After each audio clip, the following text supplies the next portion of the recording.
And then when you go back and look at the losses, the Texas Southern loss, the Jackson State loss, the FAMU loss. That was a brutal 2 game stretch for the Jaguars. No matter how you look at it, back to back, I Hmm. felt like they're gonna have to win one of those games. But if Southern doesn't get there, then people are gonna reflect and do a lot of Monday morning quarterbacking in terms of that Texas Southern loss. And the same thing here, Carlos. We are kind of in the same boat. I mean, if Prairie View obviously wins, we're eliminated. And then so our fans are going to be looking back on some of the tough losses. The Jaguar loss, in which we couldn't get it done in the final minute, losing to Texas Southern on homecoming, losing to Grambling. I mean, three very difficult losses. The Grambling game, especially, because we just didn't come out. So there's going to be a lot of discussion, as far as Southern and or Alcorn in terms of two programs that had gotten there but didn't get there. High expectations, didn't live up to it. But for Southern, you were talking about the Jaguars. I just think that Texas Southern game, you got to go back there and look at that. And then Jackson State, if they were shut out in that game, but Jackson's playing really well, and it's going to take a really good team on a really good day to beat them, or Jackson's going to have to be knocked off their spot. I mean, either one of those things could happen. It hasn't happened as of yet, and so I just think right now Jackson's the cream of the crop at this point. Can the Braves knock them off here? Sure, but it's going to take a lot. They got to play really well, and Jackson's got to be off a little bit. Yeah, and one thing, and I was talking to some people this past week. Uh, Again, you got to give credit to Jackson State, but I'm gonna tell you, Dennis Thurman, that defense, they are truly outstanding, and to me, that is the difference maker. That defense, it forces, it just disrupts offenses, point blank. And when you have opportunities, you have to take advantage of it. And if you don't, that defense is really good.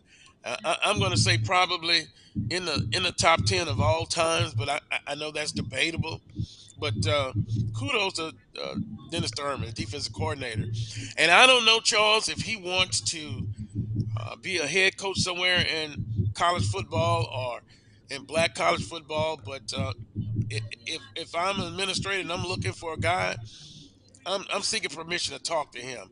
I am truly, truly impressed with what he has done at Jackson State. So we'll kind of have our predictions. We'll move all of that in hour number one. So when it's time for you, when you have to, Charles, leave to get ready for the your broadcast on the Alcorn State Radio, we can do so. But Southern University last week, 6-4, 4-3. So that win clinched a winning season at least. And hey, next week Bayou Classic, that's going to be Grambling Super Bowl. They're going to come. They're going to fight hard. It is going to be a good game. And of course, again, Southern University will find out about 4 Central after 4 if they're playing in the Bayou Classic for a chance to represent the West. If not, still a winning season, and you can go out on a winning note. The Jaguars, total passing yards, 240 yards. They gathered 109 on the ground. Total offense, 349 yards on 62 plays, and they were able to just to get it done. Glenn Bubba McDaniels, 11 of 16, 113 yards. Of course, he gained 60 yards on the ground, leading the way for the Jaguars, receiving Tyler Kirkwood with 4 receptions for 63 yards. And I guess, Charles, it says the character of McDaniels, no, he's been at Southern for quite a while, able to come in and help the team at a tough situation and confident of his abilities to get it done. So it begs the question: if McCray is not healthy enough next week, McDaniel's gets to start in the Bayou Classic, and some Southern University fans, I think they kind of like that. You know, Monday morning quarterbacks. The second string quarterback is the most famous. He's the most popular on the football team with this Jaguar team next week. Um, it'll be for bragging rights and all of that, but a great way for McDaniels to end his career playing in the Bayou Classic. Yeah, I mean, we talked about him in the off season, whether it would be McDaniels or McRae. All the talk in the Jaguar Nation was about McRae, but I said, hold on now. You got a guy that's had SWAC hours in McDaniels, and we know what he did last year against us down in Baton Rouge in terms of being able to push the ball down the field, coming up with some key runs. So it does beg the question in the offseason, how this thing is going to go at the quarterback position, because you're clearly saying, and you know this, knowing the game of football, you got to have a quarterback that's serviceable and manageable. And with McRae, he's banged up. Obviously, you got McDaniel. So we'll see how that goes. And as far as the Jaguars are concerned, and for the Braves, Aaron Allen is out, with a shoulder injury. He's not playing. He's done for the rest of the year. Then you got Trey Lawrence that a lot of people are excited about. And then a third guy, T. Adams, who will probably play some today. Some people believe he will be starting today. A kid that came in as a quarterback, but when Aaron Allen came here, he was transformed into a wide receiver. But we saw him in the last couple of games, so we'll see how that goes. But it just shows you if you have a stable, successful, and serviceable quarterback, you can win some games. And we've seen that at Alcorn over the years. We're seeing that at Jackson State over these first couple of years. At Southern, you talk about Skelton, you talk about McDaniel. So, when you have those quarterbacks that are productive, you can stay in the race. Texas Southern with body. So, we'll see what's going to happen at Southern University, clearly with Coach Dooley, who knows quarterbacks and offense. And when you look at the Western Division, and we talked about it maybe about 3 weeks ago, I thought the team in the West most improved is Texas Southern. And Coach McKinnon, quite honestly, it was a lot of conversation about will he survive. Just from the outside looking in, based on this season, I don't know exactly how his contract is at this present moment. Is it the last year? I'm sure someone who's watching will text us and let us know.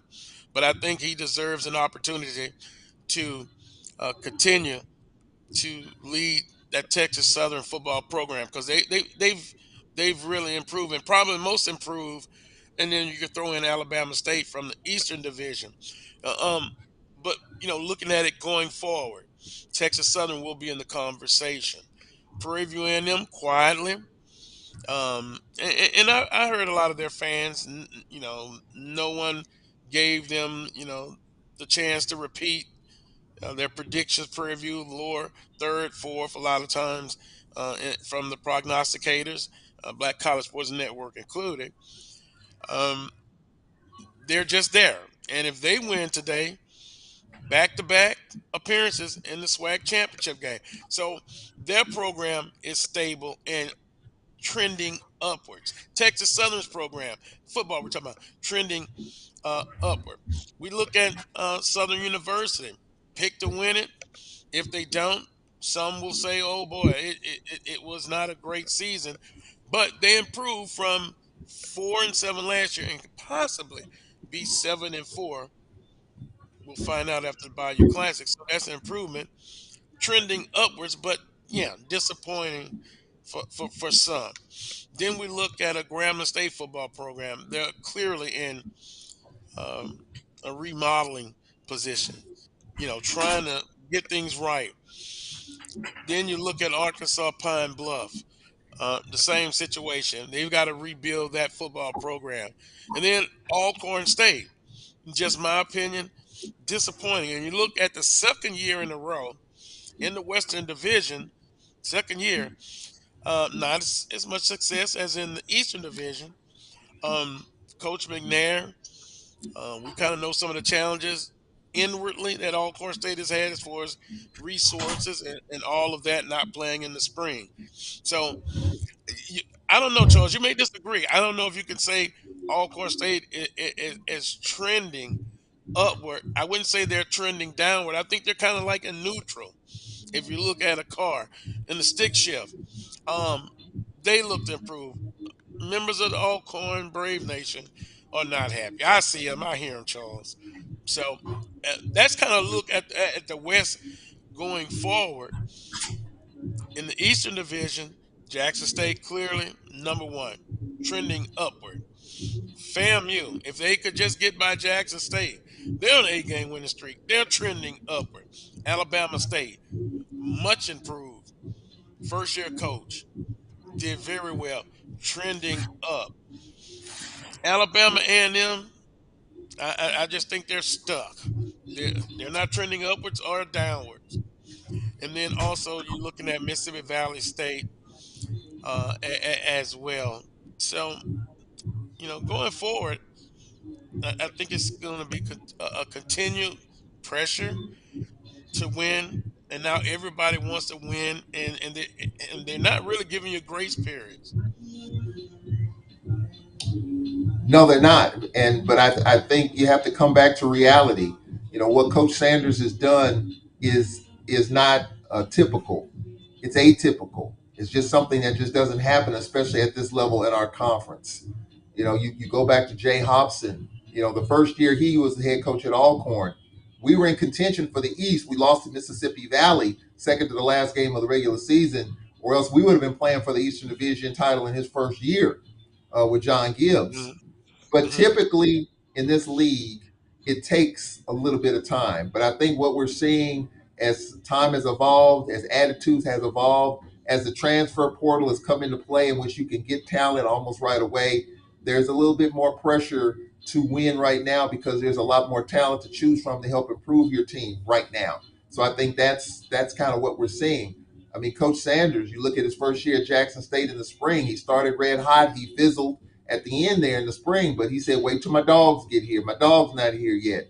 Well, his dogs are in, or the puppies, however way you want to look at it, and you see where they are right now. I mean, they're dominant at this point in time, and no one has been able to knock them off their perch, especially the second half of games.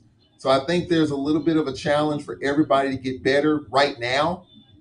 And you see what they're doing in terms of the aesthetics of their program, new practice field and meeting rooms. You see it all over social media and the stuff that he's done and all the barstool stuff and all the social media following, getting the attention. I think we're going to have to figure out a way to kind of get some of that attention as well, and that comes with winning games. And it's been a struggle. We won a couple in a row. I think if we can steal a little thunder today, that'll help us in the Bayou Classic. If Southern goes out with a bang, that'll help Southern going into next season. Next season, even though Prairie View controls it, if they win today, it doesn't really matter. But you still want to finish the season strong, even though it'll be a disappointment in a lot of camps. Texas Southern's camp, Alcorn's camp, Southern's camp, Grambling's camp. I mean, so as we go back and look at these predictions, I think it's something that we'll definitely be talking about. But clearly, the acceleration of Jackson State has put people on notice. It's time to get better, and it's time to get better right now. Can that happen? Maybe, but maybe not. And I think that's putting pressure on coaches and administrators and everybody to get better right now because you see where they are. And in the West, it's still up for grabs, but still everybody's talking about one team, Jackson State. Can they drop it? And right now they're not. Well, Charles, I I kind of think things are go in a cycle because I go back to Coach Pete Richards in his first year. He set the bar high. They went 11-1. So these outstanding seasons, they're they're not strange to this conference. I can go back to Grambling State, not losing a conference game in 3 years. That is a tremendous feat. I look at Jackson State previously going about 3 years, and I'm talking about in conference, not losing the game. Coach Richardson at Southern University, the same thing. So some of the things that you see now, it's not foreign. It's been done before, and I guess because I'm an old historian, amateur one maybe, I see those things, and yes, I understand there's pressure. But I think it's always been pressure. It's been that every year, even before Coach Sanders got to Jackson State. Jackson State alumni and administration, they're very quick to pull the trigger if things are not going right. We can kind of look at Coach Bell, but we kind of look at some of the other coaches, W.C. Gordon. You know, um, I mean, we've just had those type of fire and teamwork and some great programs. I think now because of you didn't have social media, you didn't have that back then like you have now, and then there is pressure, and I understand that because I know some Southern fans. they could be doing well, like force recruiting, but they got one eye on Southern, and then they're looking at Jackson State. So yeah, you're right. The pressure to win is tremendous. It's there now, and I just think sometimes you just got to take a step back. Not only with the coaches, and it doesn't matter what sport. There's pressure, and then also the director of athletics. It's tremendous pressure on them now because Ashley Robinson went out and did something that you know you hadn't seen before. Yeah. Hired a high profile guy, albeit he had some coaching experience. It wasn't on the collegiate level, but he has a wide accessibility and he's well known.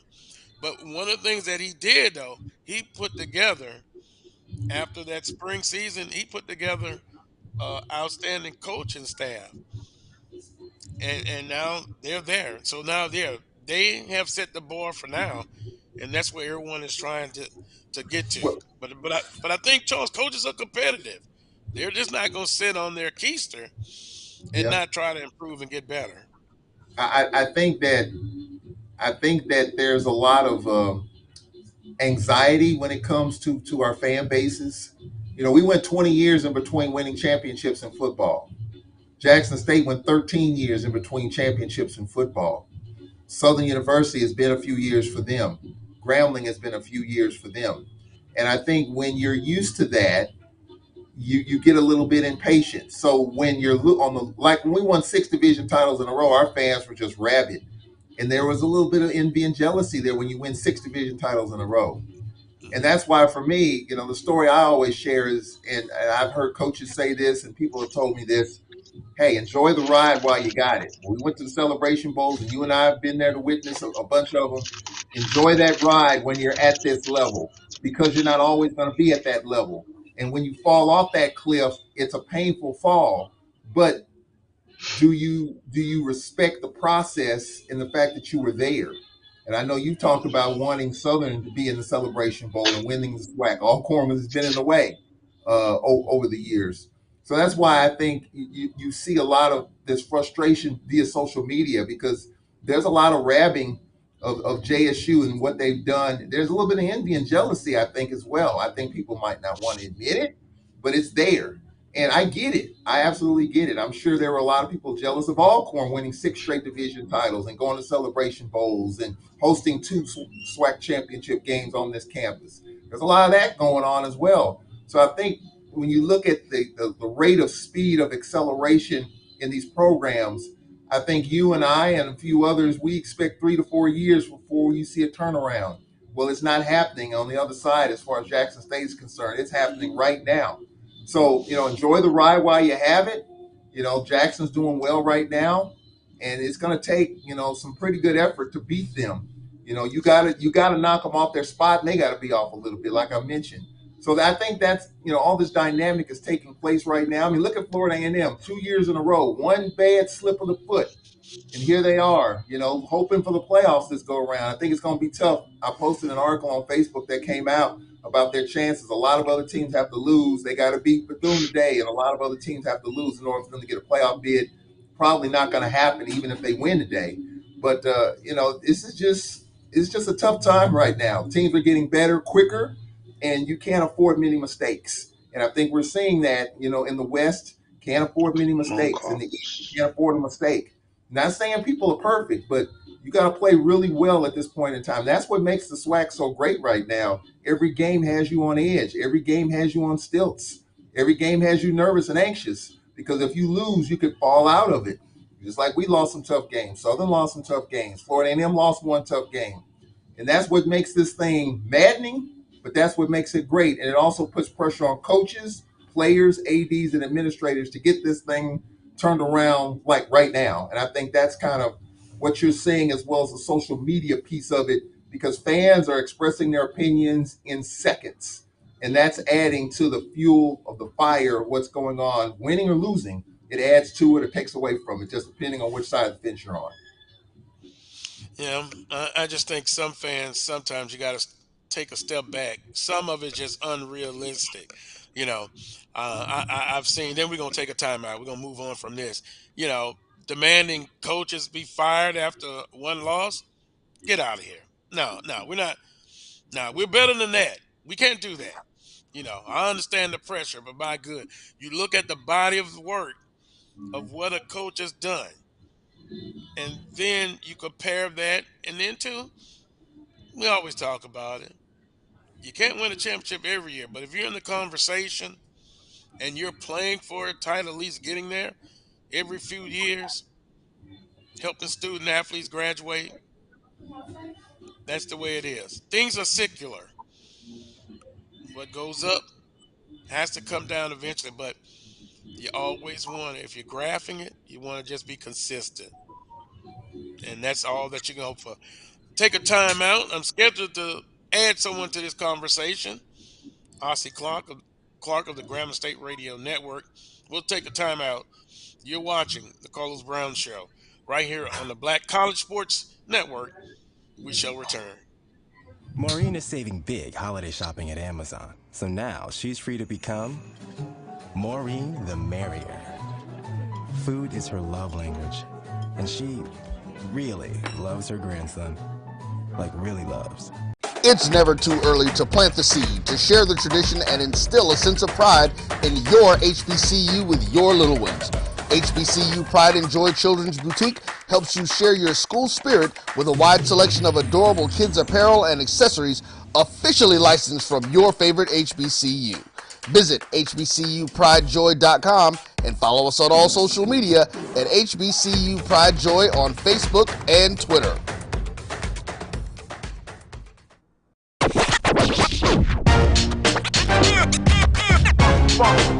It's like a loop machine.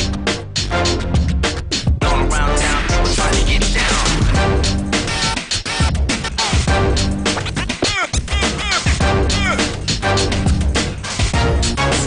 It's like a loop machine.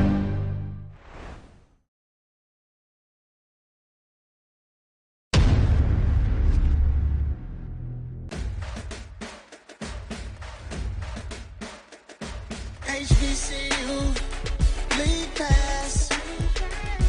Watch your favorite black colleges. Some of the best players in the land.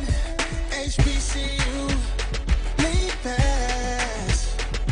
It's game time. I'm proud and I love my HBCU. HBCU League Pass. Watch your favorite black colleges. Some of the best players in the land. HBCU League Pass. It's game time. I'm proud and I love my HBCU.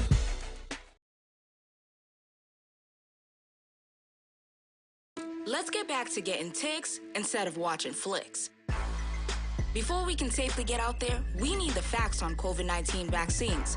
Visit getvaccineanswers.org so you can make an informed decision for yourself and for your crew.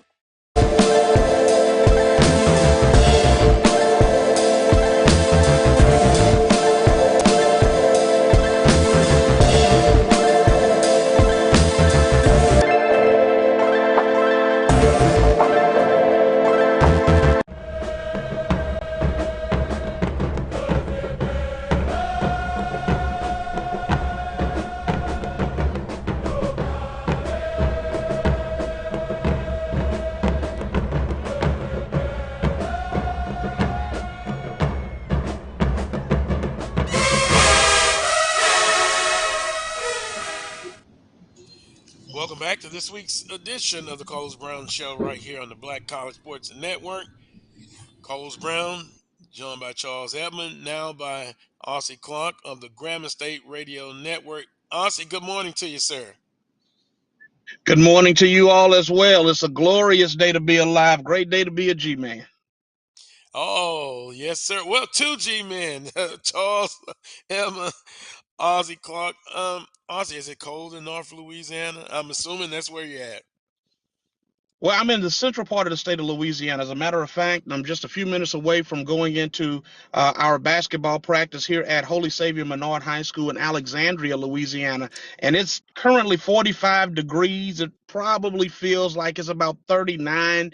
Got a nice little wind blowing right now. So it is actually very brisk here in the central part of the state of Louisiana. So right now I don't have on a jacket because I'm inside of the car and it's actually warm, but I got my jacket right behind me so I can put it on so I can walk in this cold gym. Yeah, I can understand that. I don't like the cold weather anymore, but hey, that's I don't just either. me. Yeah, well, and Charles look like he's dressed for the occasion in Lorman, Mississippi. Well, um, I also bring you on to the conversation we're having. And we were kind of talking about SWAC football. Of course, Grambling State is off. Next week, the Bayou Classic.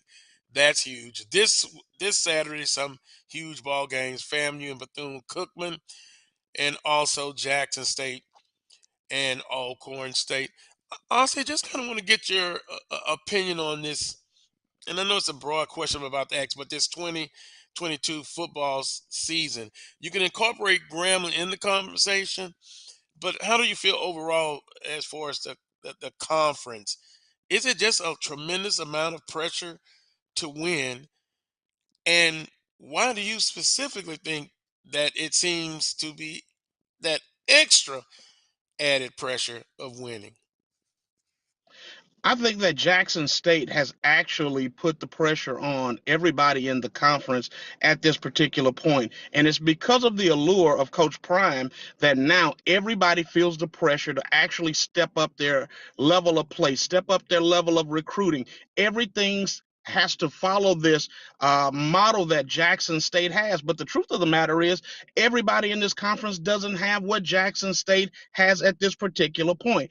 And they don't have that aura over them that Coach Prime actually brings to the table. So you can't expect that from every coach and every team in this conference. The one thing that you can expect with the SWAC year in and year out is the parity of the conference. Even though Jackson State is very good right now, and they have been very good over the last couple of years, make no mistake about it. Everybody in this conference can make things happen. Anybody can beat anybody on any given day, any given Saturday that they're going to play each other. And you talked about Florida A&M, Coach Willie Simmons, who's an outstanding football coach, has an outstanding football team. He's had some games not go his way. As a matter of fact, was very close to losing to Grambling at Grambling earlier, late this Mhm. year. So this conference overall, the pressure that's being put on is more hype than it is actual something that can happen because of what's happening in one particular school. Go back a couple of years, Charles mentioned it. Alcorn was the bull of the woods. Everybody wanted Mhm. to be the Alcorn Braves. A couple of years before, Grambling was right there in that same conversation. So when you really look at it overall, it can be anybody's year at any given time. And I don't think that there's as much pressure that should be put on coaches to come out and do what Jackson State is doing right now. Yeah, because see, I believe if you look at the history of this conference, no matter what sport, I think there's always been pressure. But to your guy's point, now it seems to be, and because that formula that Jackson State has used. But now here's another question: is Hmm. that model the best for everybody? Granted, to try to emulate because we have the resources difference within the conference, but what's good for Jackson State may not be good for the other programs in the conference. Anybody want to speak to that?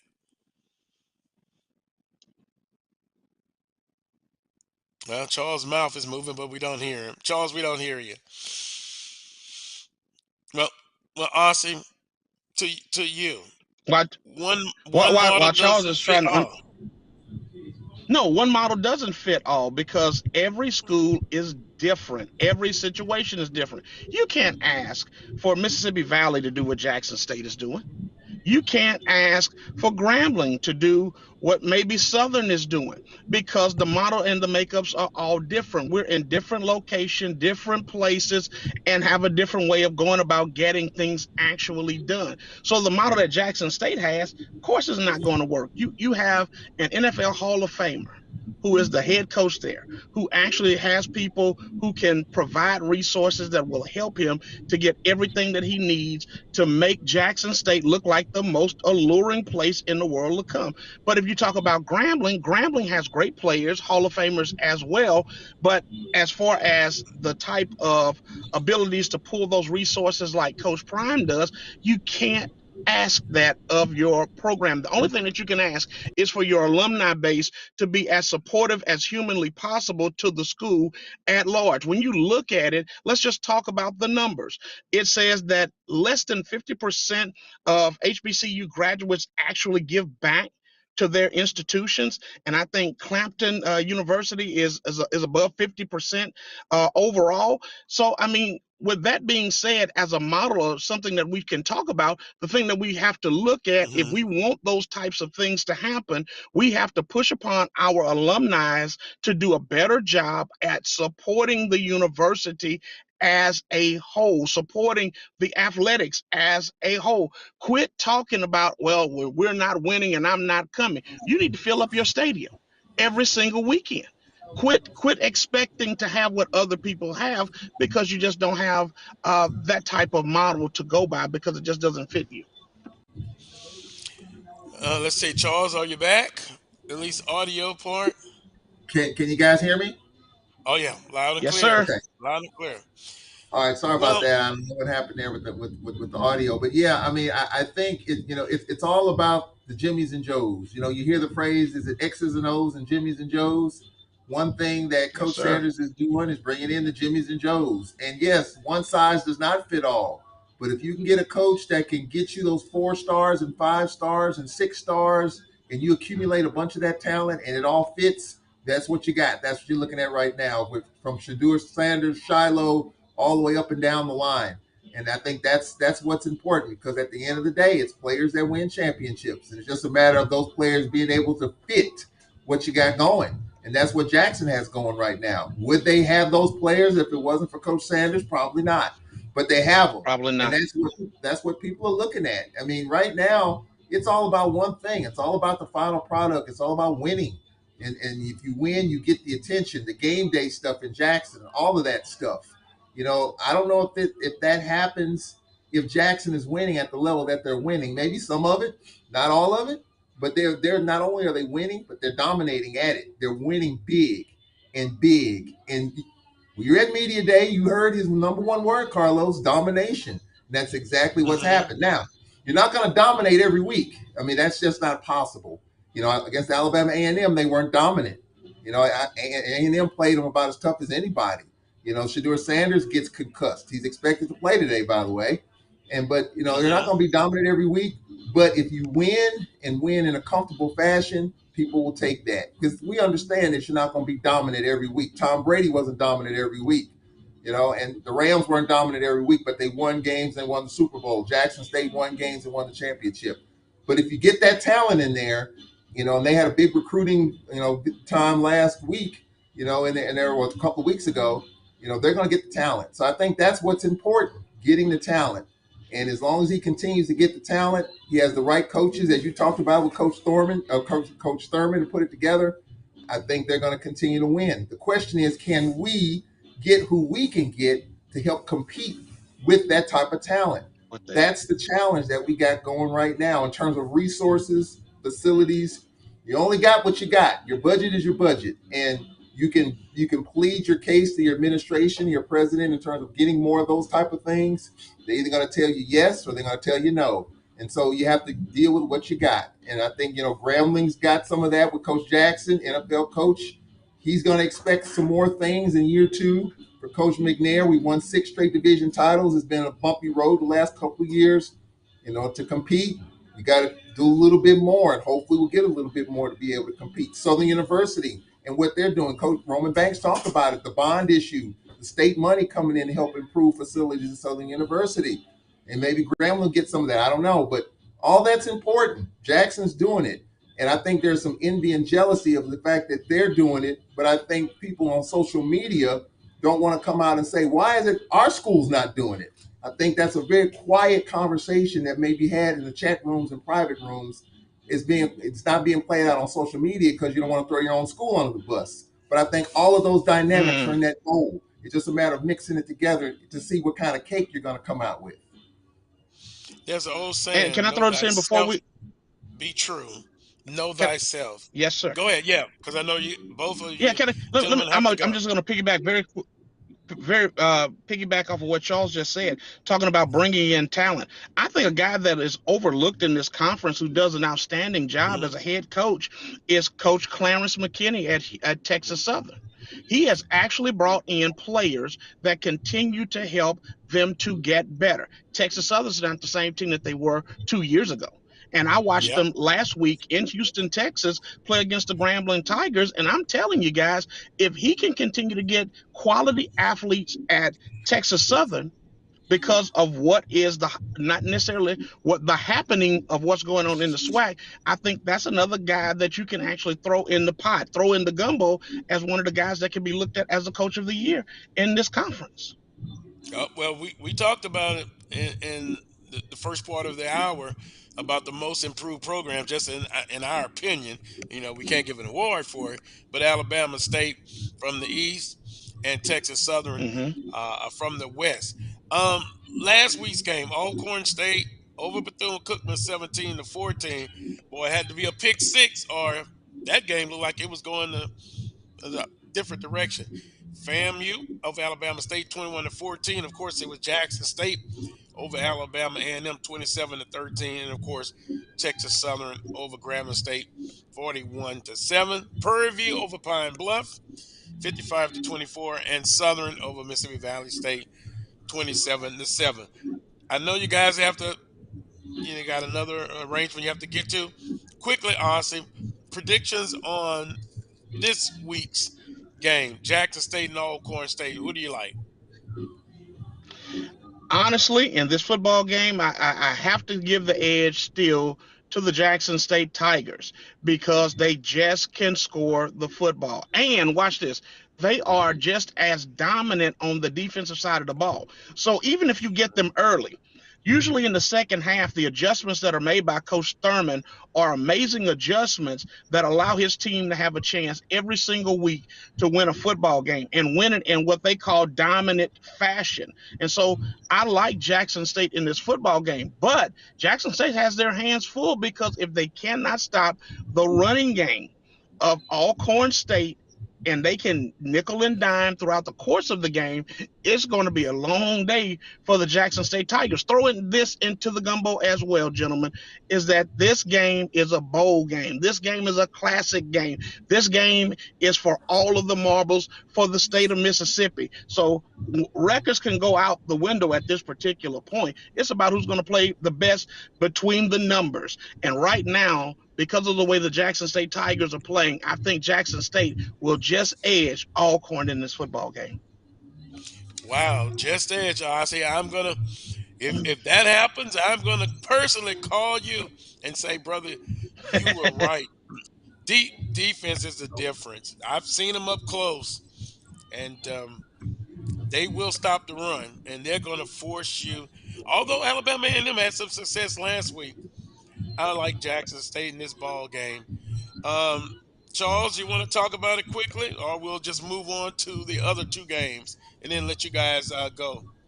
Yeah, I mean, I think for the Braves, and what we've seen with Jackson and what I've followed them all year, you got to get them early. They've been behind. They've been behind the spot early in games. They've blown the doors off of it in the second half.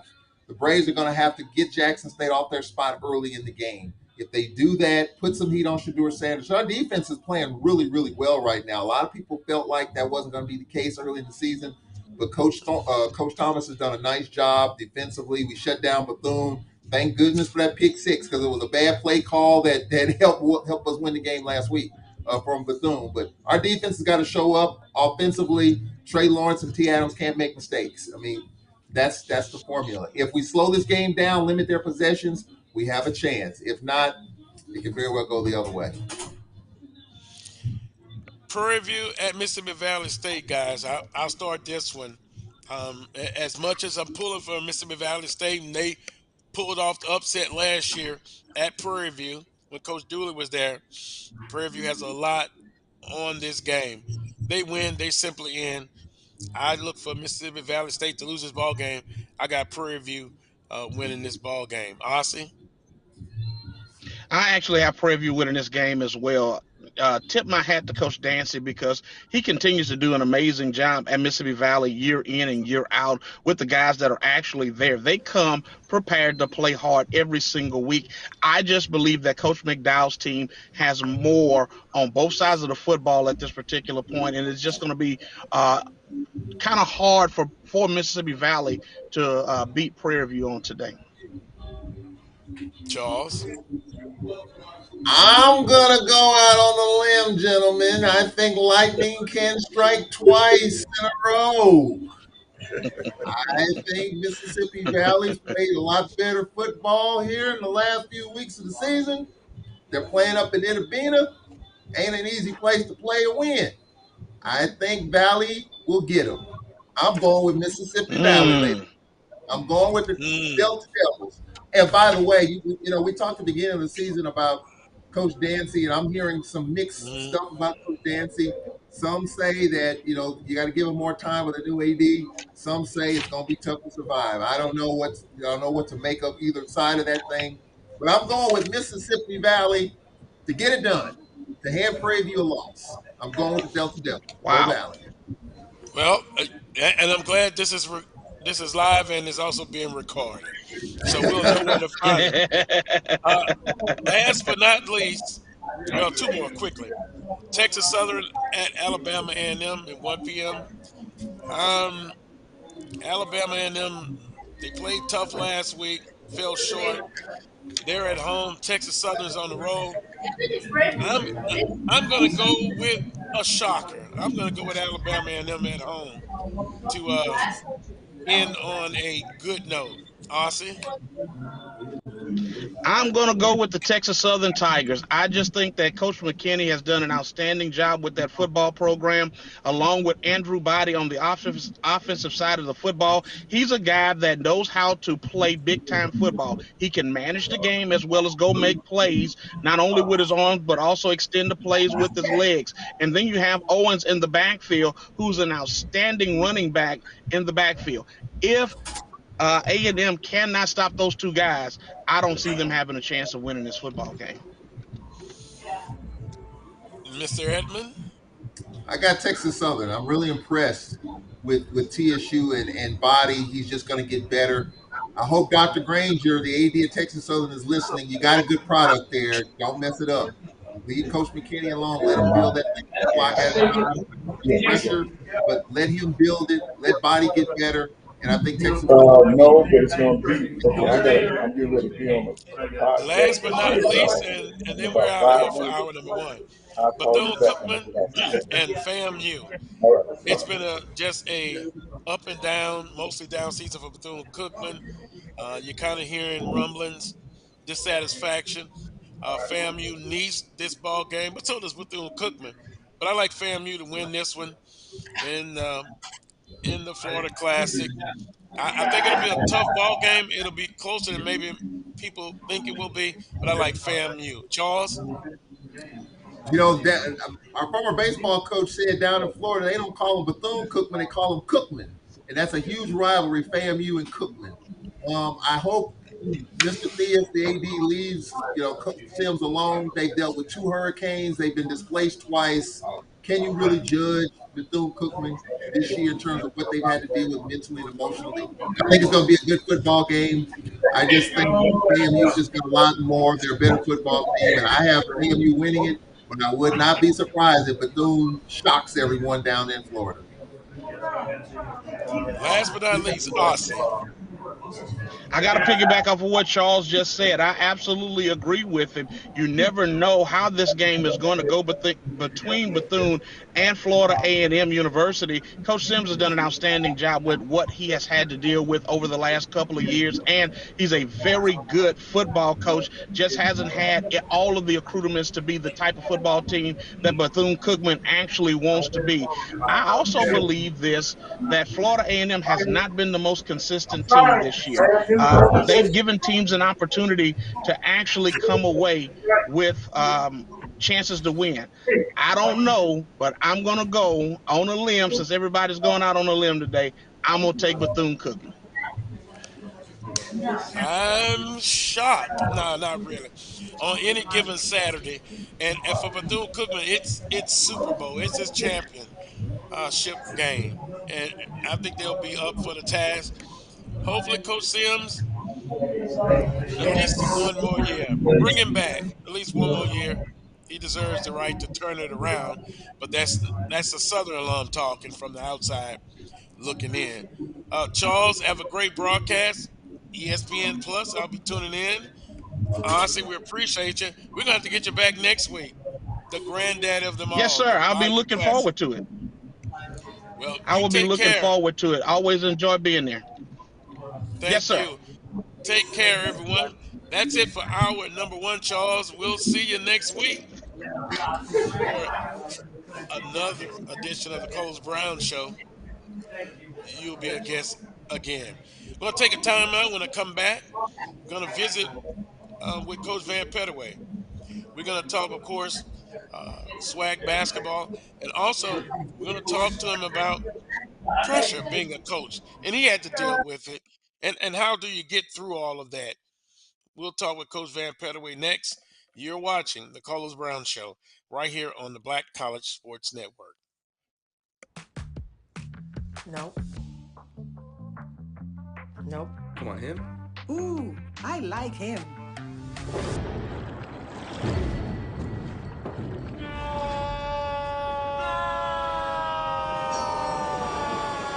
Quick, the quicker picker-upper. Bounty picks up messes quicker, and each sheet is 2 times more absorbent, so you can use less. He's an 8.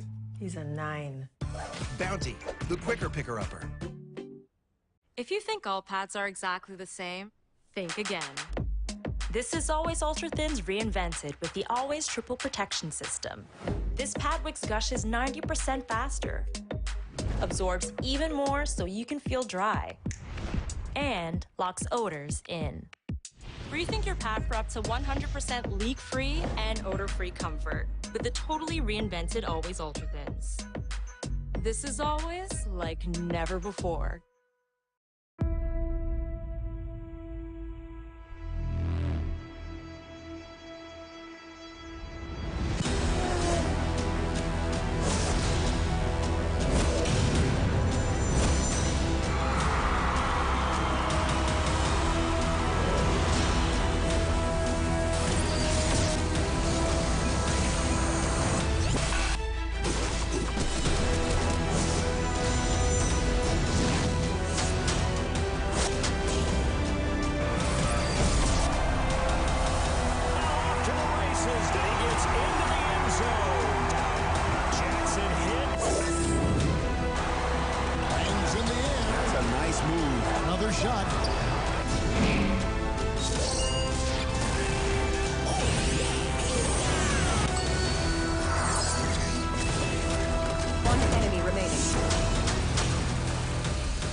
Welcome back to this week's edition of the Carlos Brown Show right here on the Black College Sports Network. Good afternoon to everyone. It's afternoon Central Standard Time, and now I'm going to visit with a dear friend of the show, Coach Van Pettaway, former men's basketball coach at Alabama A&M, now helping out his alma mater as well. Now in the press box, Coach Pettaway. Good afternoon. How you been, sir? Hey, I'm fine, Carlos, and I'm apologize in advance. I am in the working press. It's normally quiet, but for some reason it's kind of loud in here today. But I'm doing great, That's all right. and I'm happy to be back with you guys. Oh yeah, a lot to talk about. But first and foremost, we're gonna kind of get into this SWAC men's basketball on the women's side. Some big games, coach. And when you look at what the men's basketball team in the Southwestern Athletic Conference have done in non-conference games against the Pac-12, they won the SWAC Pac-12 Legacy Series. Talk about the importance of playing those games and coach, the impact that we've seen already. I think it's very important that we play. I'm happy that the SWAC and the Pac-12 were able to put this together, and for our teams to have success, that just highlights how great the SWAC is in basketball. I mean, when you look at it, uh, Southern beat California, uh, Prairie View over Washington State, Texas Southern beat Arizona State. And then, of course, outside of Grambling beat Colorado 83-74. And then Alcorn beat Wichita State, out of Yes, conference. So we've had some great wins, and all this is going to do is help our RPI as a conference. So now there's a good chance if we can continue on this trend with the non-conference wins, we won't be a 16 seed because see when your conference is winning as a whole, you get an opportunity to move up in those RPI ratings. So that's a coach. big We plus for us. Yes, sir, and I understand what you're saying. And then too, some more opportunities to get some wins out of conference. Is it realistic to think of maybe looking ahead when the tournament is announced and the seedings?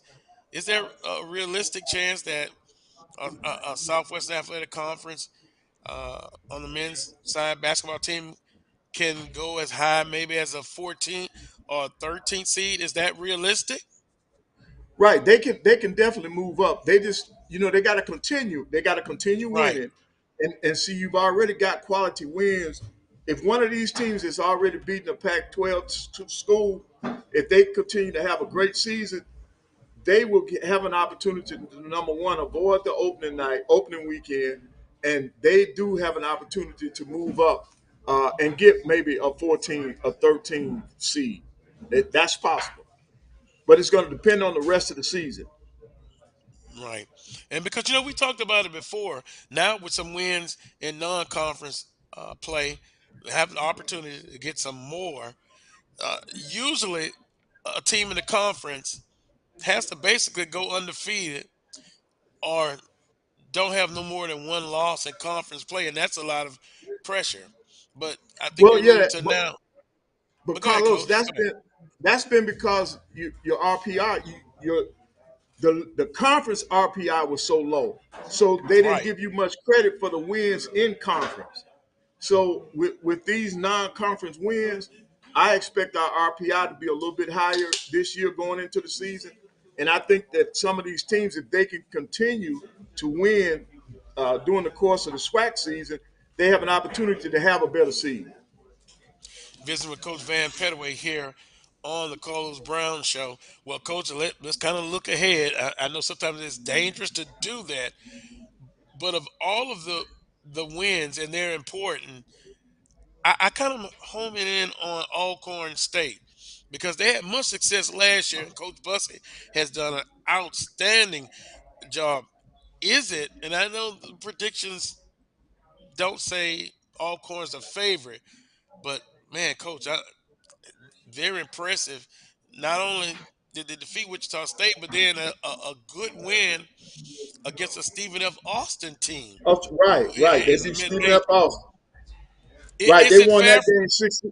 Right, they won that game 69-60. So they're playing well. So they have two. They got two good non-conference wins under their belt in the preseason. And if they could come out as conference champions again, I think they'll have the juice to get a better seed. But everybody picked Texas Southern to win it. So all I Yes. see is an opportunity for us to have a great conference season.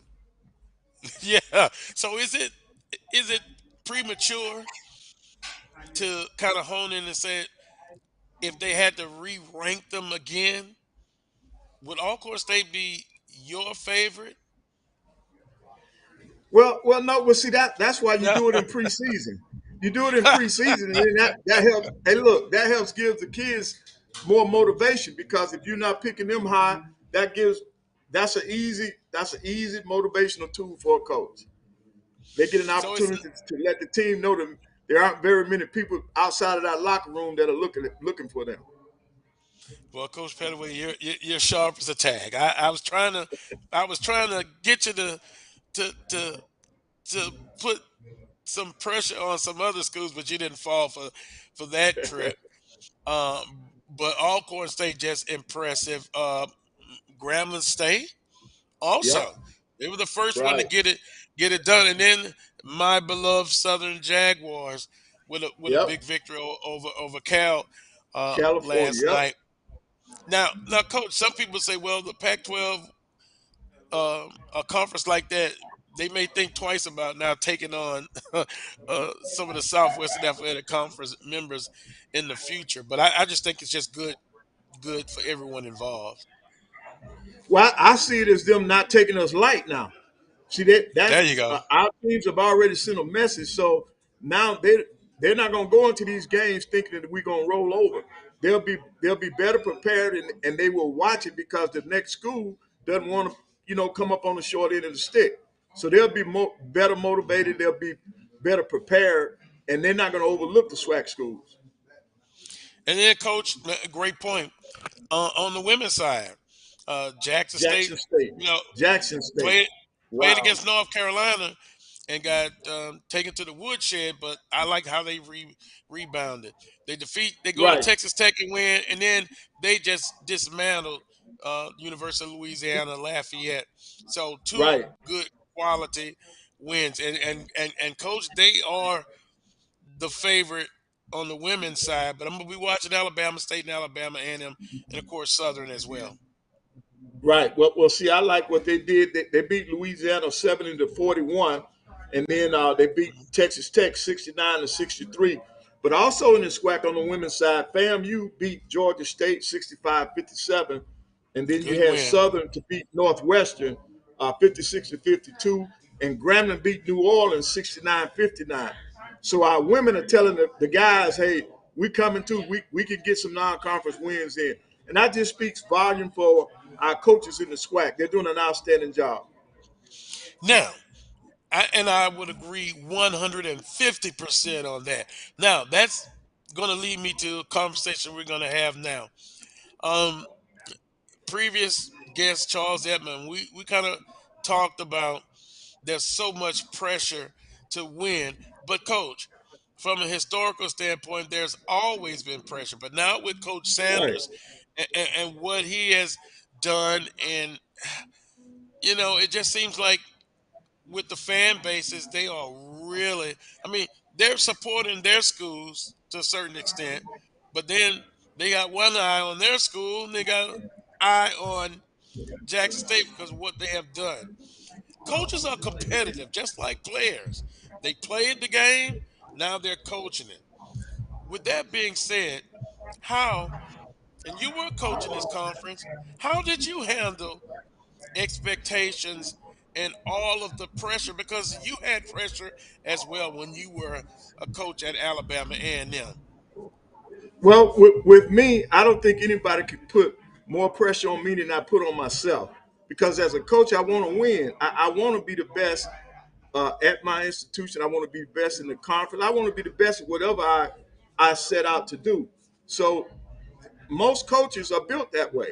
They're going to have that internal drive where they want to do their best. And then when the fans add theirs in, that's why you got to have tough skin. You got to be able to understand that. That comes with the territory. But I think our fans, especially in the SWAC, we got to take a step back, man. There's not another Deion Sanders out there. There's only one Deion. There's only one Prime. And because of what he has done at Jackson State in the 2 years, we automatically think, when I say we, the fans automatically think that that's supposed to happen at their place. Well, if they want it to happen at their place, they got to support the school more. Put the money in that Dion has brought into Jackson State. Put in the support. Show the support by showing up in the stands. There are too many empty stands in the SWAC. There are too many empty seats. So if you want your school to be great, come out and be a part of it. Don't talk about it, be about it. They got to do it. So that's the difference. That's why you have fans and that's why you have supporters. They're two different Hmm. people. You know, the Yeah. fan is the guy that's going to show up and is going to tear up the internet with all the negativity. That supporter's going to put the money where their mouth is. So you got to have more fans to become supporters. And they got to get off of that notion, man, because that's just like at your place at Southern. Coach Dooley, this is his Hmm. first year. What's the big deal? They got to relax, man. They got to relax. They should not. They should not be in that man's case. He doesn't even have his own players in there yet. Right. But that's just the way we are. That's the way we are as fans of our different schools. We want our schools to be successful, but we are not doing the things that we can do to help our athletic programs to be successful. Well, Coach Petaway, for the record, I'm a Southern alum. Everybody knows that. Uh, I'm still backing Coach Dooley, and I understand people have you know you get disappointed, you let the emotions get there. I'm an emotional guy. I understand that, but you absolutely right. You have to sit back, take a step back, and also what you just said as well. Let's get his cycle of players in, and then you still have coach when you come into the program. You still have the previous coach players. You gotta get them to buy in. Some of them say they will. Right, Some may not totally buy into it. But then it's a different coach, a new way of doing things. Let's get his group of players in when they're freshmen to their senior year, and then we'll see what happens. But coach, you have Coach McNair. He's taking a lot of heat, and he's done well. Look at his record. So right. I just want Look at all the people to championships he's sit brought down. them. See how Yeah, soon we forget. Look how many championships this man brought that school. So that's why, to me, the fans have to sit back and relax. A lot of coaches to do their job. you're absolutely right, Coach.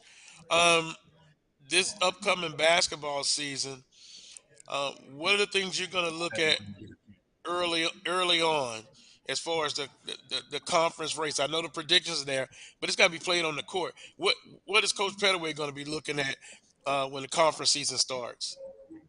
Well, I'm going to look to see if we're going to still have that same momentum from Alcorn State. I'm going to be looking to see if this is going to be Southern's year. I think with the veterans that they have on their team, I think Southern will be in the mix. And then I want to see Prairie View bounce back. I think Prairie View last year, I don't think that's the Prairie View that we're accustomed to seeing. And I want to see Coach Smith and his group bounce back. Yeah. Coach McCullough does a great job down there, and I expect the Rattlers to be in the mix. And And, playing them and with a new coach right now, we're 0-3.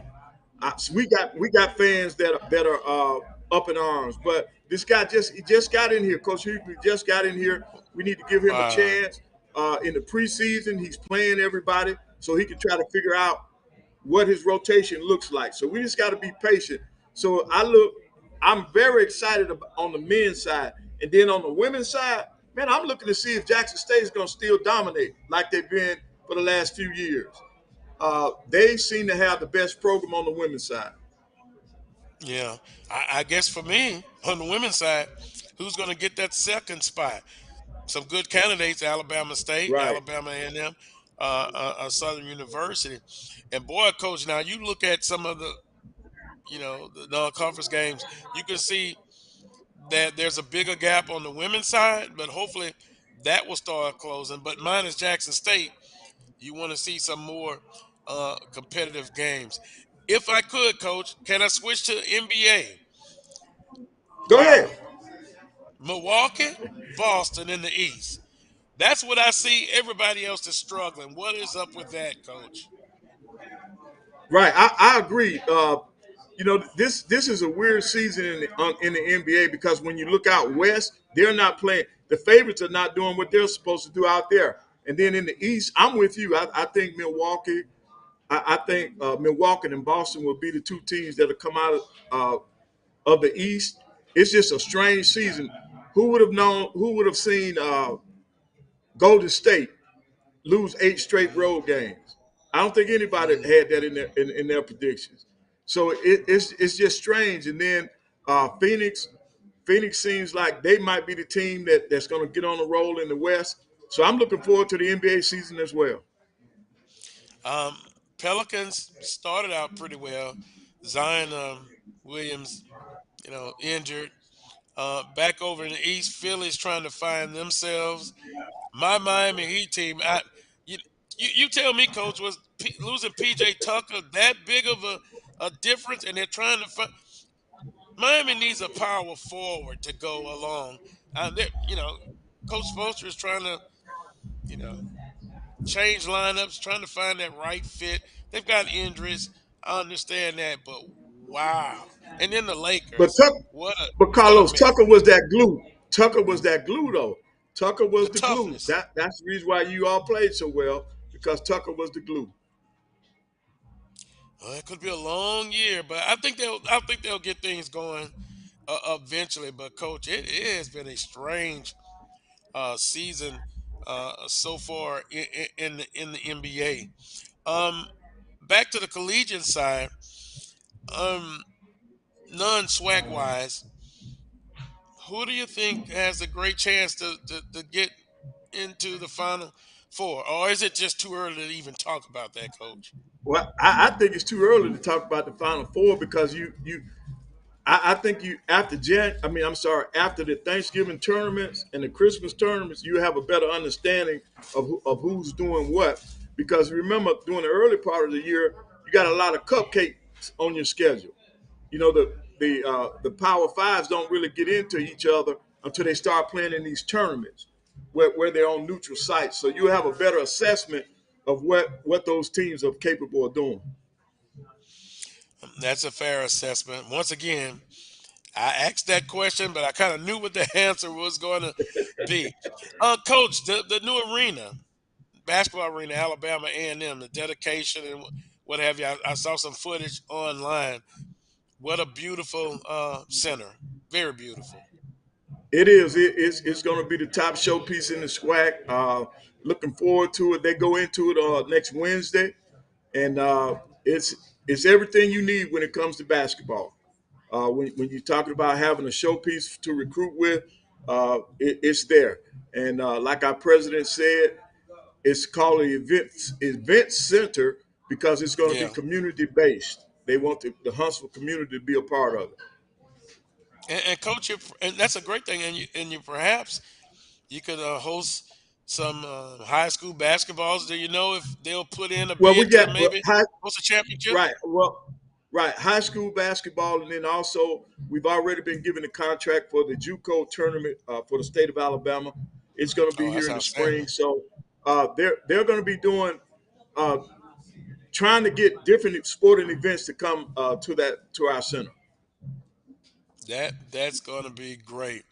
Um, Coach, last thing, and appreciate your time. Um, are you going to be traveling any to within the conference for some basketballs to watch some Right. basketball Yeah, games? I'll visit some different schools because I want to keep up with. I want to see what's going on in some of the other places. Coach Hoover and I, we go way back, so I might even travel a couple of places with them. So you might see me down in Southern. That would be great. Well, Coach, you're looking good. We appreciate the time, and man, look, stay safe because the flu is going around. A lot of viruses. I'm just recovering myself, so continue to stay blessed and safe, you and your family. Hey, thanks, Carlos, and as always, everybody be safe and God bless. And we'll see you the next time. Thank you, Coach. Appreciate the time. That was Coach Van Pettaway here on the Carlos Brown Show. We're going to take a timeout. When we come back, we'll wrap up today's show on the Carlos Brown Show. You're watching the Coles Brown Show on the Black College Sports Network. Can I get the now bar, please? $1. Have a good one. Got it. Hey, what's going on? Hey.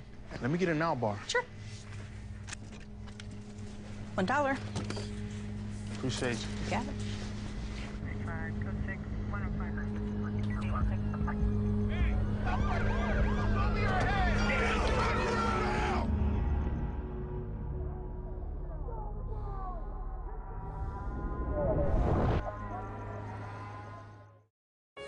One bite of 100% Angus beef ballpark frank, and you'll say,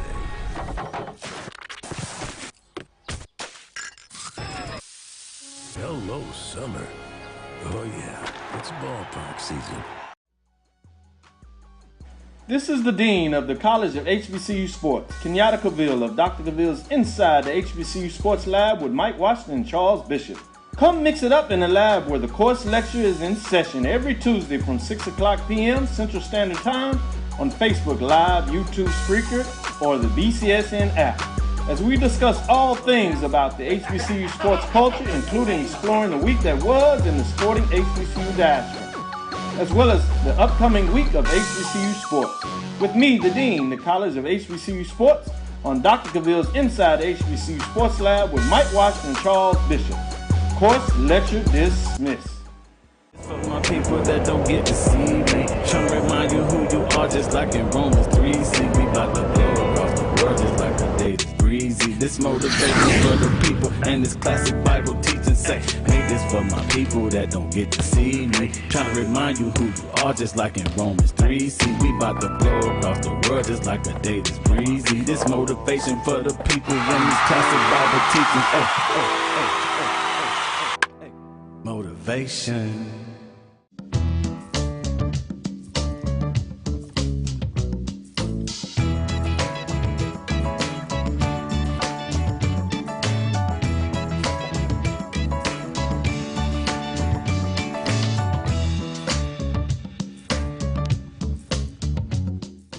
The Cuvée Group is a Florida-based marketing and training consulting firm. We help businesses communicate to their target audience and engage them in conversation. We also help to expand their audiences, which will ultimately result in growth for those organizations. In addition to being a certified constant contact specialist, my colleagues and I are also certified in John Maxwell Leadership Principles. We use these proven principles to conduct workshops, training, and private coaching sessions for individuals and companies looking to take things to the next level. Contact us to schedule a free consultation. Issues today, don't delay, call Cuvée.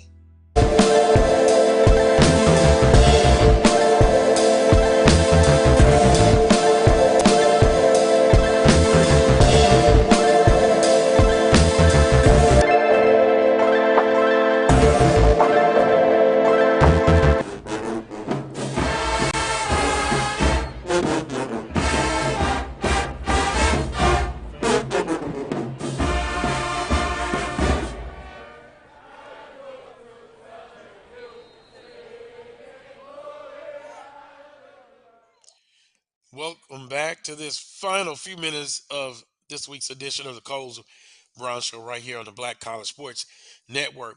For Southern University football team, of course, an off week, getting ready for the Bayou Classic, which is next Saturday. And one of the good things that, we talk about athletics, we talk about student athletes and how they perform on the athletic playing field, but got a chance to look at via social media, a Southern football team at a homeless shelter, serving food. And that's kind of a great thing because we're all pressured to win. We like to win. I'm no different. I'm a fan as well as a host of a sports talk show. And I get it. You want to win at all costs a lot of time. But maybe as I go further into my middle age years, I kind of want to just sit back and say, look, we got to get this thing right. And when you're building a program, You got to have some bumps in the road. You'll have some win. You have some success. But how do you overcome adversity? And for this Southern football team, this first year, a lot of high expectations. They still have a slight chance uh, to accomplish that goal. They got to have help from another program in the conference, Mississippi Valley State. But if it doesn't work out that way, yeah, they fell short of their goals, but they still have a lot to play for. They secured a winning season by winning last week, and they can go out in the Bayou Classic against their arch rival, Grambling State. And this year, there's been a lot of energy, I'll put it that way, between the two institutions, and particularly the football teams. They'll go out and settle it on the field. But kudos off to Southern University football program for those players helping serve the less fortunate, those who right now are going through some adversity in life. And once again, we all do that. For the men's basketball team in the conference and the women's basketball team, continue to fight and continue to improve and continue to get better. Even on a high school level, playoffs are going on in multiple states in the South and in this country. Those kids are under a lot of pressure as well. But remember, it's the spirit of playing and competition, and you win some and you lose some. So, with that being said, next week we'll be back. I'll have an announcement, maybe looking at moving up the show an hour or two. We'll just see. On the social media, I'll make an announcement whether we'll do that or not. Um, until next time, and we're going to end the show today a little bit earlier. Enjoy your holidays. Thanksgiving is coming up this Thursday, but you know the way I look at it, every day is Thanksgiving, and enjoy and spend time with your loved ones, your friends, and continue to be safe and be mindful of the world that we live in. It's always challenges and it's always adversity you have to overcome. I want to thank all of today's guests, Charles Edmond, Ossie Clark, and also Coach Van Petaway, Melody, producing today's show, and for all of you who tuned in. Until next Saturday for another edition of the Coles Brown Show, right here on the Black College Sports Network. As always, peace and God bless.